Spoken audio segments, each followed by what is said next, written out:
Relationship ఎట్లుందంటే I will tell you one thing. బుర్రలో ఒక వ్యక్తితోని మాట్లాడుతుంటే అది రికార్డ్ చేయాలనే స్థాయి ఉంది తప్ప వీనితోని ఏం మాట్లాడుతున్నా ఆలోచించే స్థాయిలో లేడెవడు.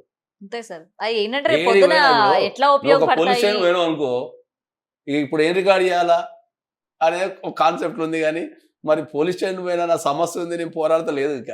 హ్మ్. ఓ సాక్ష్యం సంపాదించాలా. ఓ అడ్వకేట్ ఆఫీస్‌కి పోయినావు అనుకో సేమ్ పరిస్థితి. లవర్స్ అయినా సరే ఫోన్‌లో రికార్డ్ చేసుకోవాలా, సాక్ష్యాల దగ్గర పెట్టుకోవాలి గతం. అంతే ఇదొక సార్. అలాగే ప్రోగ్రామ్ అయింది. పెట్టుకున్నప్పుడు నువ్వు ఇంకా జీవితాన్ని ఏం చేస్తావు నాకు అర్థం కాదు. ప్రతి హ్మ్. రిలేషన్‌షిప్‌లో నువ్వు కాల్ చేసుడు, రికార్డ్ చేసుడు, దాచుకోండు. కాల్ చేసుడు, రికార్డ్ చేసుడు, దాచుకోండు. ఇక నువ్వు జీవితాన్ని ఏం ఎంజాయ్ చేస్తావు? కాబట్టి మనిషి జీవిత విధానం ఏందంటే ఎనీ రిలేషన్‌షిప్‌లో ఈవెన్ ఎవరితోని మాట్లాడినా కాల్ మంచి ఏదైనా పాయింట్ దొరికితే ప్రతి ఫోన్‌లో రికార్డ్ పెడుతున్నారు. కథం దాన్ని స్టోర్ చేస్తున్నారు. వానికి ఆ రికార్డ్ చేసి స్టోర్ చేసడం మీద ఉన్న శ్రద్ధ ఆ రిలేషన్‌ని కాపాడుకోవాలనుకుంటే సగం సమస్య అక్కడే సాల్వ్ అయిపోతది.